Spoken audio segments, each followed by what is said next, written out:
법률적으로 안 끝나서 결국 사실혼 관계가 인정이 될 수가 없어요. 그러니까 이걸 중원적 사실혼이라고 하는데, 요즘에는 심지어 부부 간에도 예를 들어 부동산 사실 때 좀 주의하셔야 되는 게, 그러니까 이제 여기에 근데 하나 남은 변수는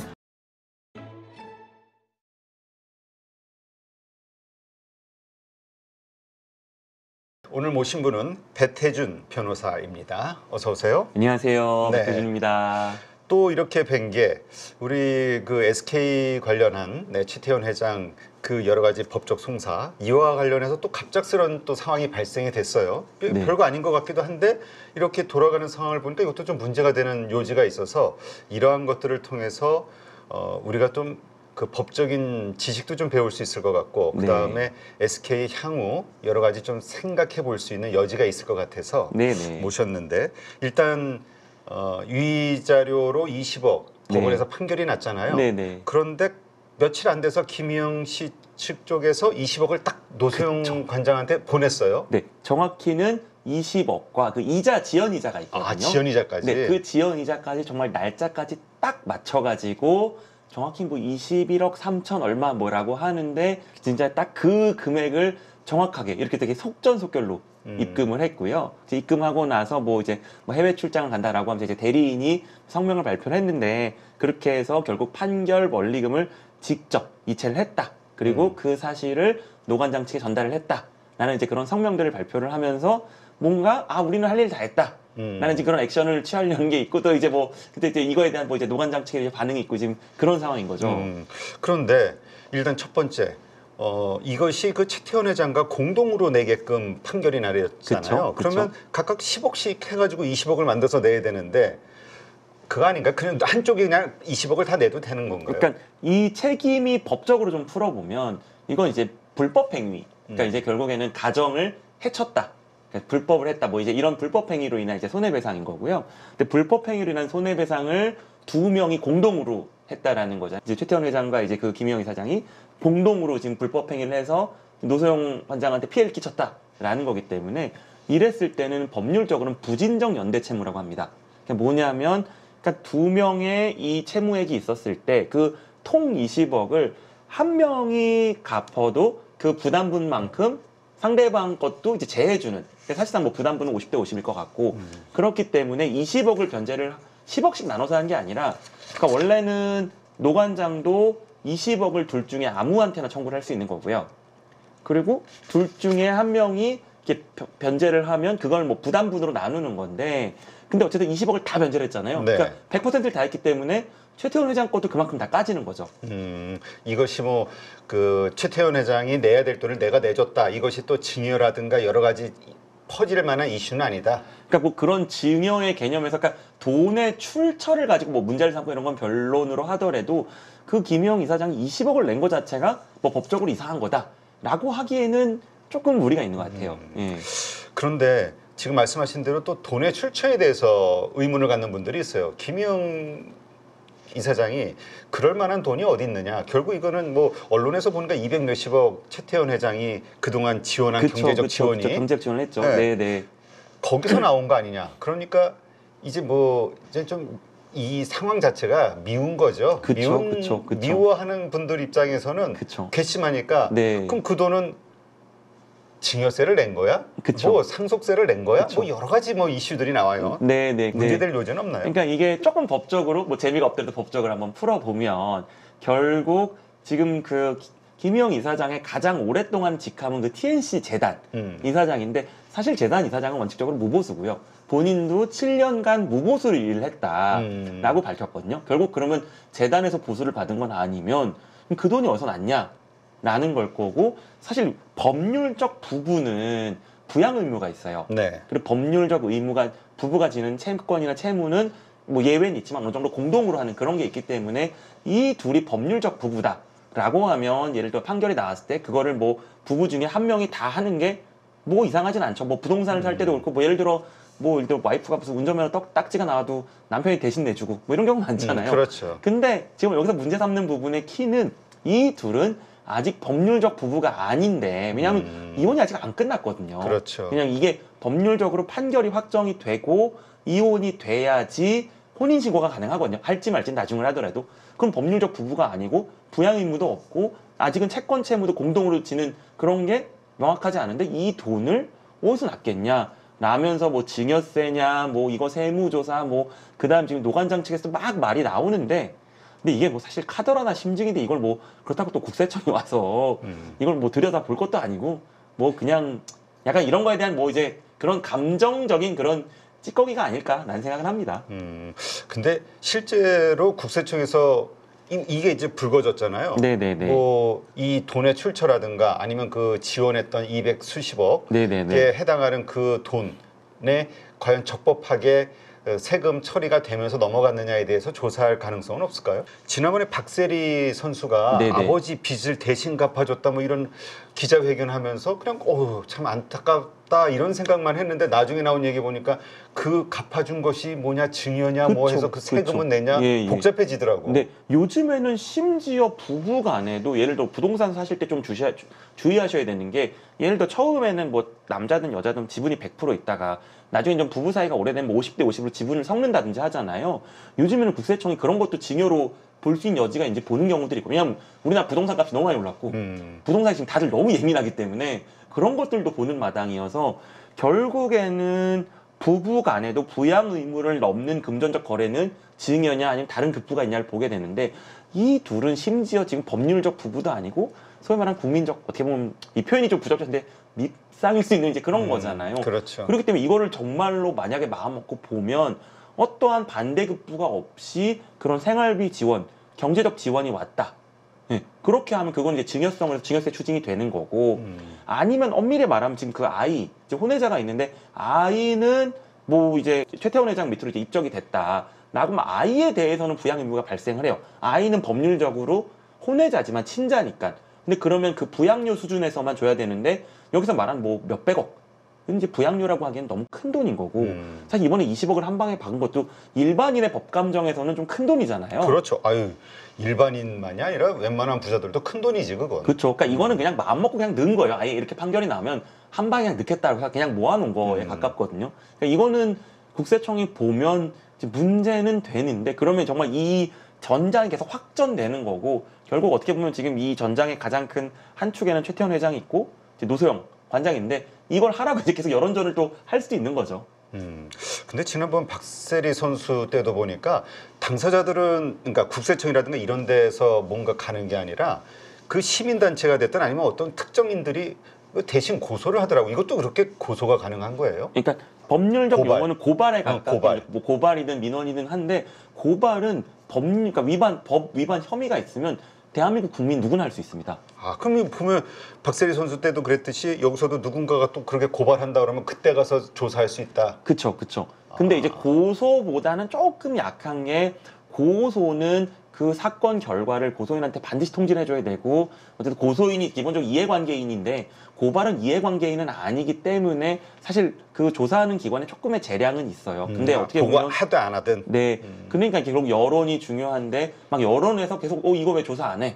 문제 있는 거 아니야? 뭐 이런 식의 흐름이 나오면 어떻게 보면 이제 조사 당국도 부담을 좀 느끼는 거고.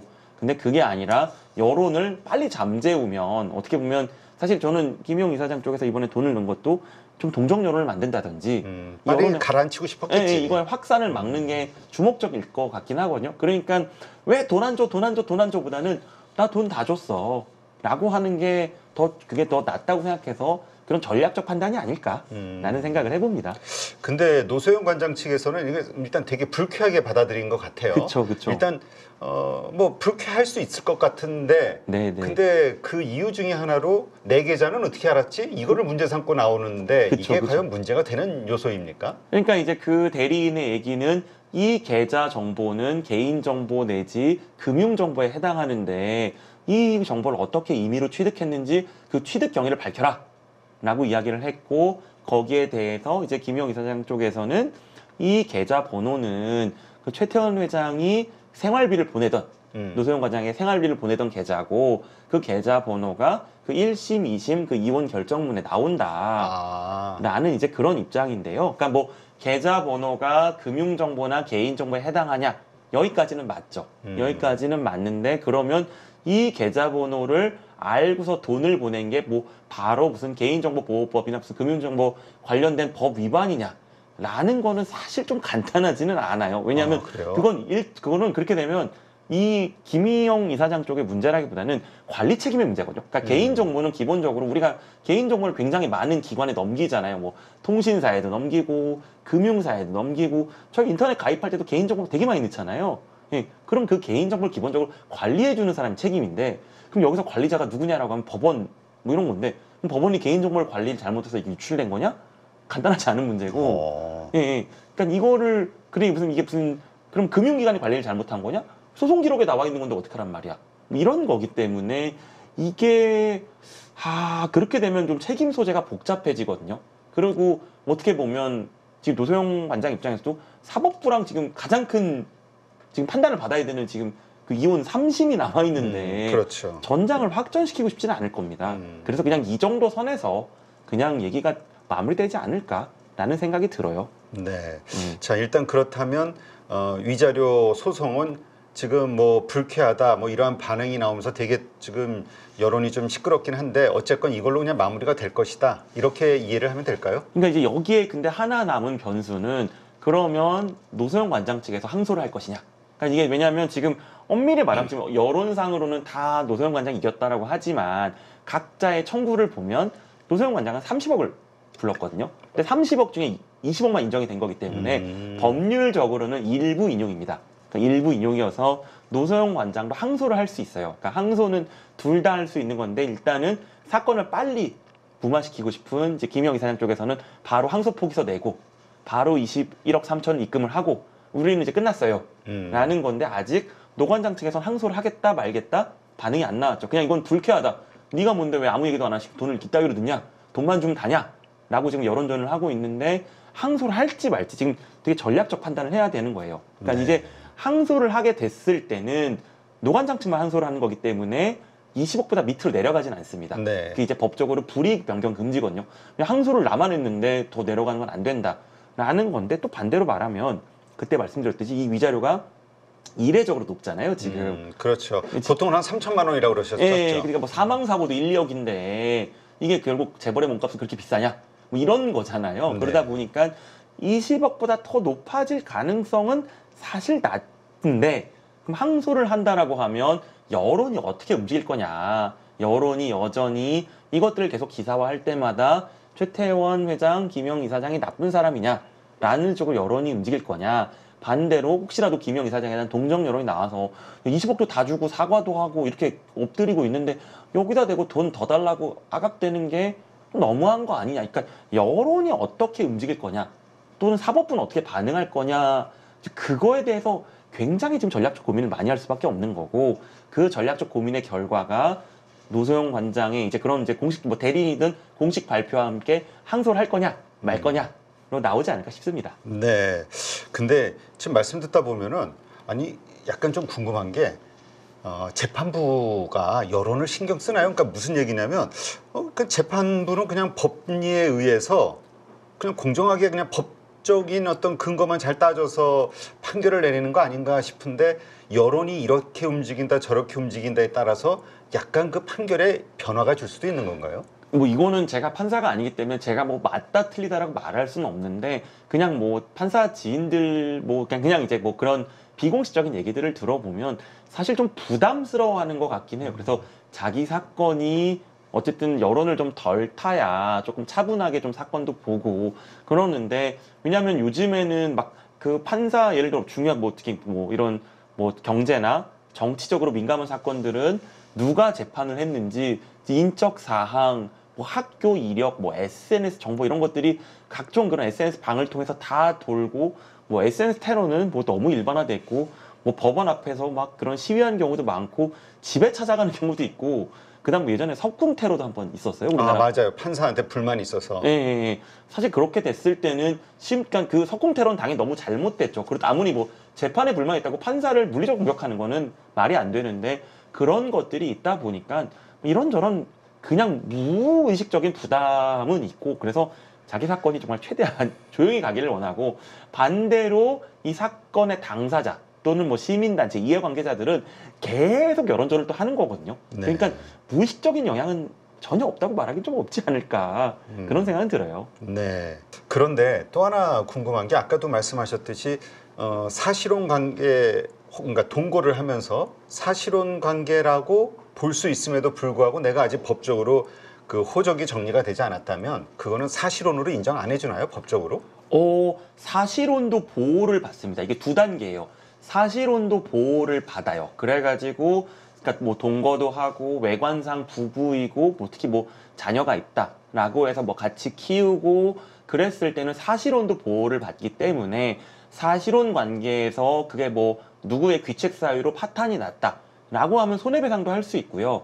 보호는 받는데 문제는 지금은 사실혼 관계가 인정을 받을 수가 없는 게 사실혼 관계라는 거는 이 당사자, 그러니까 남자 여자가 그런 혼인 관계가 다른 사람하고 없어야 됩니다. 네. 왜냐하면 우리나라는 법률 혼이 우선이기 때문에 혼인 관계가 없는 둘이 만나가지고 사실혼을 이뤘다라면 보호를 받는데 지금은 이제 김영 이사장은 이제 미국에서 결혼을 한 번 했다 이혼을 했죠. 법률적으로 끝났지만 지금 이제 최태원 회장은 법률적으로 안 끝났잖아요. 네. 법률적으로 안 끝나서 결국 사실혼 관계가 인정이 될 수가 없어요. 그러니까 이걸 중원적 사실혼이라고 하는데 굉장히 판례도 그렇고 아주 명확하게 중원적 사실혼은 사실혼이 아니어서 인정받을 수 없다라는 거거든요. 그래가지고 사실 이게 사건이 워낙 크다 보니까 살짝 묻혔는데 무슨 재밌는 이슈가 있었냐면 그때 말씀드렸듯이 항소심에서 지금 상고심을 넘어가는 과정에서 어쨌든 최태원 회장 쪽 거는 기각이 됐고 왜냐하면 최태원 회장은 유책 배우자이기 때문에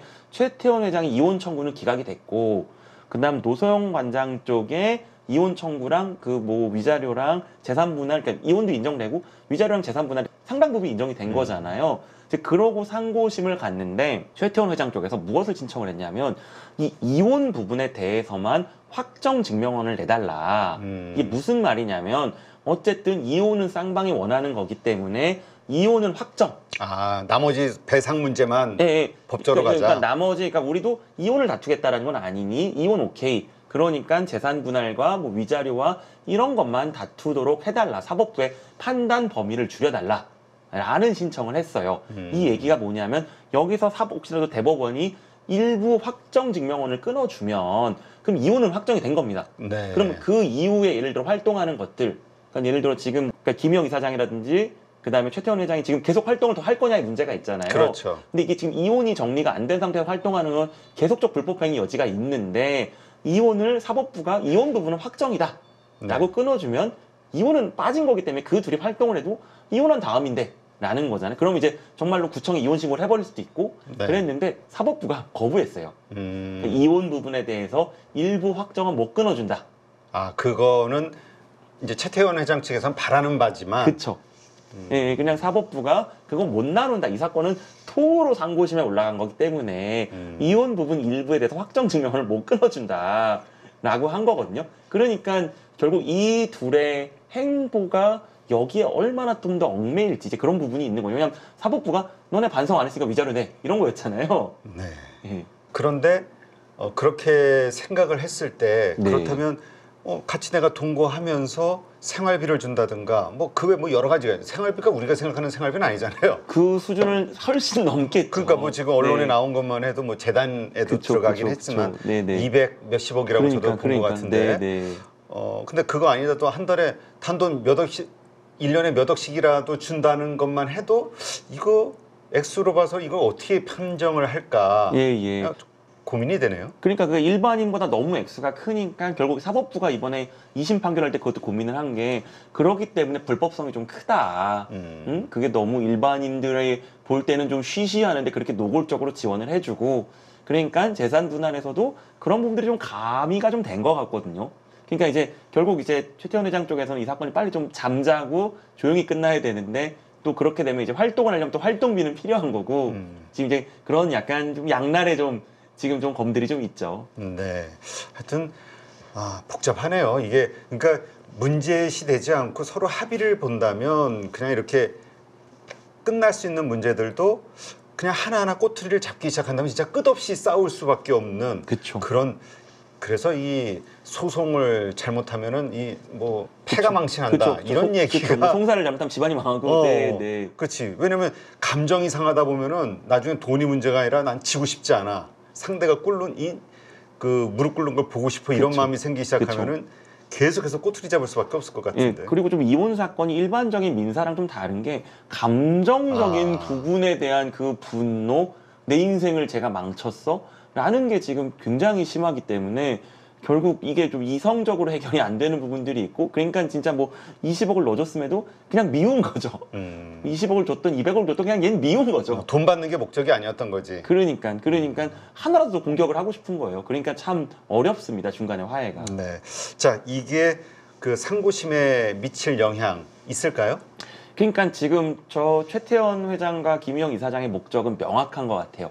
그러니까 이게 여론을 정말 불리하게 타는 게 싫고 조금이라도 동정 여론을 만들고 그러려면 지금 사과를 하고 어쨌든 위자료도 빨리 주고 뭔가 수습하고 화해하려는 그런 의도를 보이고 최대한 여론을 적게 타고 싶다라는 의도가 명확한 거고, 이제 노소영 관장 쪽에서 그걸 눈치를 못 챘을 리 없으니 계속 여론으로 이거를 뭔가 불을 더 붙여야 되는 그런 거죠. 그러니까 20억 줬음에도 너 내 계좌번호 어떻게 알았어? 이딴 식으로 돈만 주면 다야? 돈으로 해결하는 게 다야? 막 이제 이런 식의, 사실 돈을 받은 채권자가 보통 잘 안 하는 얘기들이긴 하거든요. 그렇지. 돈 받았으면 오케이 그냥 그걸로 끝나는데 보통은. 네네. 그래서 지금 어쨌든 그 노관장 측에서 제일 우려가 되는 거는 이 사건이 사실 액수가 또 예상보다 또 너무 커지면서 파기환송이 돼서 또 내려오고 나면 우리나라는 참 뉴스의 회전이 빠릅니다. 굉장히 굵직굵직한 뉴스도 많고 뭐 이런 재벌들에 관한 것도 있지만 정치적인 뉴스들도 앞으로 지금 향후 나올 것들이 되게 많거든요. 그러니까 이제 그러다 보면 이게 또 묻혀버리면 여론을 못하고 조용해지면서 본인들이 원하는 결과를 못 얻지 않을까. 이제 그렇기 때문에 어쨌든 여론전을 하려고 할 거예요. 야, 그러니 이게 사실 뭐 엄밀히 따지면 최태원 회장 개인사인데 그쵸. 이것이 SK 입장에서는 ESG라는 네네. 기업의 가치, 그 이미지를 올리기 위한 여러 가지 활동들을 그 광고비만 해도 어마어마하게 쏟을 텐데 엄청 했죠. 예. 그 모든 거를 다 헛돈 쓰게 만드는 결과가 이러한 일들이 될 수도 있겠네요. 그러니까 재밌는 게 우리나라에 사실 ESG에 대한 논의를 본격적으로 도입한 게 최태원 회장이긴 한데, 그때 그 말이 나왔을 때의 배경 자체가 이 그 김희영 이사장과 그 혼외자를 공개하면서 이 김희영 이사장을 만나서 새로운 기업 가치, 사회적 기업에 대해서 눈을 썼다라고 하면서 ESG 얘기를 한 거거든요. 아, 그래요? 네, 애초에 이 흐름이 하나예요. 그러니까 이제 그거를 자기 혼외자 얘기만 하면 우리나라 같은 이 사회에서 무슨 얘기를 들을지 모르니까 그러면서 사실 ESG를 만들었는데, 근데 지금 ESG가 예전보다는 조금 약해진 느낌이 하거든요. 그러니까 결국 지금 기후변화에 대한 것들은 굉장히 지금 뭐 많은 우려들이 있지만 뭐 지금 뭐 전쟁이라든지 뭐 코로나라든지 또 이런 게 있다 보니까 지금 ESG 펀드라든지 이런 게 예년맞지 못한 상황에서 그렇죠. 또 이게 이것들이 덮여니까 결국 그 ESG의 순수성은 뭐였냐? 라는 쪽으로 아마 계속 공격을 하려고 할 거고, 결국 이제 최 회장은 어쨌든 그 SK라는 이 대기업을 이끄는 수장으로서 이 기업을 선대로부터 받은 이 기업을 무사히 이끌고 나가서 또 후대까지 안착을 시켜야 되는데 참 여러모로 고민이 많을 수밖에 없습니다. 아이고, 그러니 이거 SK 그룹주 투자자들 주주들은 참 어떻겠습니까, 입장이. 아이고, 참 하여튼 네, 뭐라 할 말이 없네요. 20억 관련해서 지금 논란이 되고 있는 이 상황 정리 이렇게 한번 마무리를 하도록 하겠습니다.